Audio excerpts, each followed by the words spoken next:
Friends, good morning to all of you and welcome to Kash study point. चलिए discuss करते हैं आज के कुछ मोस्ट इंपोर्टेंट प्रश्नों को। प्रश्न देखते हैं। हाल ही में यूनेस्को की विश्व धरोहर स्थल सूची में किस राज्य का लिविंग रूट ब्रिज शामिल किया गया है? इसका राइट आंसर हो जाएगा मेघालय। मेघालय के 70 से अधिक गांवों में लोगों और प्रकृति के बीच सामाजिक, सांस्कृतिक, सामाजिक और वानस्पतिक संबंधों को उजागर करने वाले जिन किंग जेरी या लिविंग रूट ब्रिज को संयुक्त राष्ट्र शैक्षिक, वैज्ञानिक और सांस्कृतिक संगठन यूनेस्को विश्व विरासत स्थलों की अस्थायी सूची में शामिल किया गया है।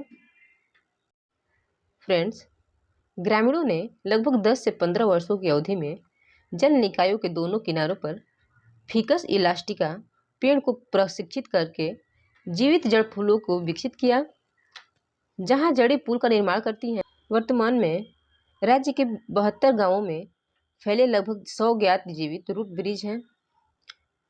ग्रामीण खासी और जयंतियों को आदिवासी समुदाय 600 से अधिक वर्षों से इन पुलों का निर्माण कर और रख रखाव करते हैं। देखते हैं सूची में शामिल अन्य साइटें। महाराष्ट्र के कोंकण क्षेत्र के जियोग्लिफ्स, आंध्र प्रदेश के लेपाक्षी में श्री वीरभद्र मंदिर और मोनोलिथिक बुल नदी ने 2022 में यूनेस्को की विश्व धरोहर स्थलों की अस्थायी सूची में जगह बनाई। फ्रेंड्स, यूनेस्को की स्थापना 16 नवंबर 1945 को हुआ था और इसका हेडक्वार्टर पेरिस, फ्रांस में है और इसके सदस्य देश 193 हैं। इसके प्रमुख ऑड्रे अजोले हैं। यूनेस्को का फुल फॉर्म होता है United Nations Educational, Scientific, Cultural organisation.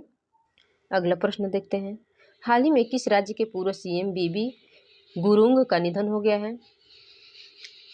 इसका राइट आंसर हो जाएगा सिक्किम।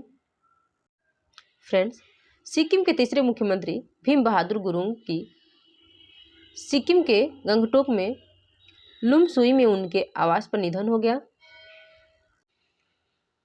बी गुरुंग ने कलकत्ता के एक समाचार पत्र अमृता बाजार पत्रिका में एक शिक्षक और एक स्टाफ रिपोर्टर के रूप में कार्य किया और उन्होंने सिक्किम के पहले समाचार आधारित नेपाली जर्नल कंचनजंगा का संपादन भी किया।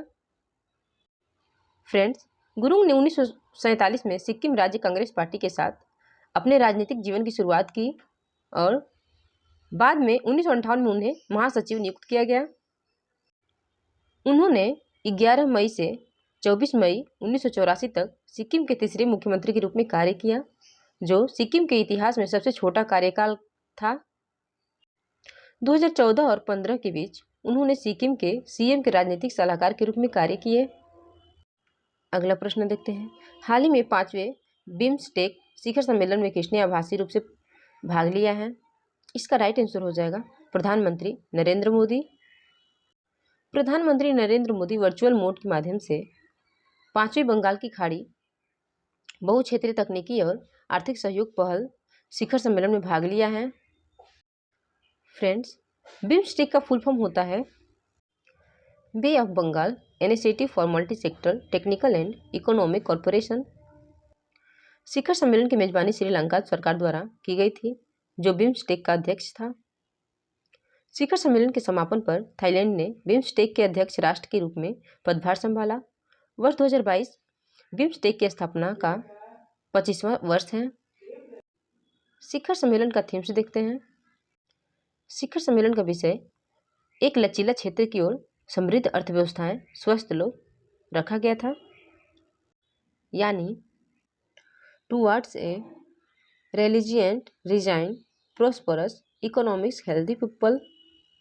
फ्रेंड्स, बिम्स्टेक 7 दक्षिण एशियाई और दक्षिण पूर्व एशियाई देशों का एक अंतर्राष्ट्रीय संगठन है। वे बांग्लादेश, भूटान, भारत, म्यांमार, नेपाल, श्रीलंका और थाईलैंड हैं। नेतृत्व को देश के नामों को वर्णानुक्रम में घुमाया जाता है। बिम्स्टेक का स्थायी सचिवालय ढाका, बांग्लादेश में है। अगला प्रश्न देखते हैं। हाल ही में डफ and Phelps celebrity brand valuation report 2021 में कौन नंबर 1 पर रहा है? इसका राइट आंसर हो जाएगा विराट कोहली। डफ एंड फेल्प्स नाउक्रोल द्वारा जारी सेलिब्रिटी ब्रांड वैल्यूएशन रिपोर्ट 2021 शीर्षक डिजिटल एक्सेलरेशन 2.0 के अनुसार भारतीय क्रिकेटर विराट कोहली को 2021 में लगातार 5वीं बार सबसे मूल्यवान सेलिब्रिटी के रूप में स्थान दिया गया था। विराट कोहली की ब्रांड वैल्यू 2020 में $237.7 मिलियन अमेरिकी डॉलर के से गिरकर 2021 में 185.7 मिलियन अमेरिकी डॉलर हो गई है। फ्रेंड्स, आलिया भट्ट 68.1 मिलियन अमेरिकी डॉलर की ब्रांड वैल्यू के साथ चौथे स्थान पर हैं और सबसे मूल्यवान महिला सेलिब्रिटी बन गई हैं। वह टॉप 10 में सबसे कम उम्र की हस्ती हैं और वह बॉलीवुड की महिला अभिनेताओं में सबसे मूल्यवान ब्रांड है। अगला प्रश्न देखते हैं, अंतर्राष्ट्रीय ड्रग जांच दिवस 2022 प्रतिवर्ष कब मनाया जाता है? इसका राइट आंसर हो जाएगा 31 मार्च।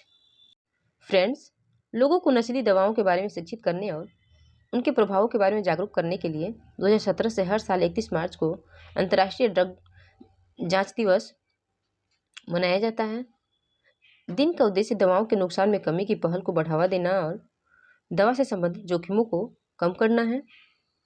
इसके साथ ही यह दवाओं के नुकसान कम करने की क्रियाओं को बढ़ावा देने और दवा से संबंधित जोखिमों को कम करने का प्रतीक है। 31 मार्च को उनका लक्ष्य दुनिया भर के दवा जांच सेवाओं और कंपनियों की उपलब्धता के बारे में जन जागरूकता बढ़ाना है। अगला प्रश्न देखते हैं, हाल ही में आईपीएल इतिहास में सबसे ज़्यादा विकेट लेने वाले गेंदबाज कौन बने हैं? इसका राइट आंसर हो जाएगा ड्वेन ब्रावो। चेन्नई टीम और लखनऊ टीम के बीच खेले जा रहे सीजन के 7वें मैच में ऑलराउंडर ड्वेन ब्रावो ने ऐतिहासिक रिकॉर्ड अपने नाम किया है। उन्होंने आईपीएल में सबसे ज़्यादा विकेट लेने के मामले में लसिथ मलिंगा के रिकॉर्ड को ध्वस्त कर अपना नाम हासिल किया है। फ्रेंड्स, वे ऐसा करने वाले पहले गेंदबाज हैं। लखनऊ के खिलाफ मैच में उतरने से पहले लसिथ मलिंगा और ड्वेन ब्रावो के आईपीएल में एक बराबर 170 विकेट थे। दीपक हुडा का विकेट हासिल करने के साथ ही 171 विकेट के साथ ड्वेन ब्रावो सबसे ज़्यादा आईपीएल विकेट लेने वाले गेंदबाज बन गए हैं। यह उपलब्धि ब्रावो ने 153 मैचों की 150 पारियों में हासिल की। आईपीएल में तीसरे नंबर पर अमित मिश्रा हैं, जिनके नाम 166 विकेट हैं। फ्रेंड्स, पीयूष चावला ने आईपीएल में 157 विकेट चटकाए हैं और वे चौथे स्थान पर हैं। हरभजन सिंह ने आईपीएल में 150 विकेट चटकाए हैं और वे 5वें स्थान पर हैं। अगला प्रश्न देखते हैं, प्रतिवर्ष उत्कल दिवस या ओडिशा दिवस कब मनाया जाता है? इसका राइट आंसर हो जाएगा 1 अप्रैल। एक स्वतंत्र राज्य के रूप में पहचाने जाने के संघर्ष के बाद ओडिशा राज्य के संगठन को याद करने के लिए उत्कल दिवस या उत्कल दिबासा या ओडिशा दिवस हर साल 1 अप्रैल को मनाया जाता है। राज्य को मूल रूप से ओडिशा कहा जाता था, लेकिन लोकसभा ने ओडिशा विधेयक और संविधान विधेयक 113वां संशोधन मार्च 2011 में इसका नाम बदल कर ओडिशा कर दिया। फ्रेंड्स, देखते हैं ओडिशा दिवस के पीछे का इतिहास। इतिहास बताता है कि वर्तमान ओडिशा प्राचीन कलिंग का एक बड़ा हिस्सा था। इस क्षेत्र ने राजा अशोक नेतृत्व में महाकाव्य कलिंग युद्ध देखा, जिसने 260 ईसा पूर्व में इस क्षेत्र पर आक्रमण किया और उस पर विजय प्राप्त की। बाद में राज्य पर आक्रमण किया गया और मुगलों द्वारा कब्जा कर लिया गया, जब तक कि अंग्रेजों ने इस क्षेत्र की प्रशासनिक शक्तियों को अपने कब्जे में नहीं ले लिया और इसे 1803 में छोटी इकाइयों में विभाजित कर दिया। पश्चिमी और उत्तरी जिले बंगाल राज्य का हिस्सा बन गए, जबकि तटीय क्षेत्र ने बिहार और ओडिशा, तब उड़ीसा के रूप में जाना जाता था, का आधार बनाया। ओडिशा के प्रतिष्ठित नेताओं के नेतृत्व में दशकों के संघर्ष के बाद 1 अप्रैल 1936 को नया प्रांत अस्तित्व में आया। राज्य ने एक और नया रूप देखा। अब इसका नाम उड़ीसा से बदलकर ओडिशा कर दिया गया है। फ्रेंड्स, ओडिशा की पहली राजधानी कटक थी, जबकि वर्तमान राजधानी शहर भुवनेश्वर है। आदिवासी आबादी के मामले में ओडिशा देश का तीसरा राज्य है। विभिन्न शासकों ने राज्य पर शासन किया, राज्य का 31% से अधिक भाग वनों से आच्छादित है। 9 नवंबर 2010 को भारत की संसद ने उड़ीसा का नाम बदलकर ओडिशा कर दिया। उड़िया भाषा का नाम बदलकर ओडिया भाषा कर दिया गया। फ्रेंड्स, उड़ीसा का राज्यपाल गणेशी लाल हैं और वहाँ के मुख्यमंत्री नवीन पटनायक हैं और उड़ीसा की राजधानी भुवनेश्वर है।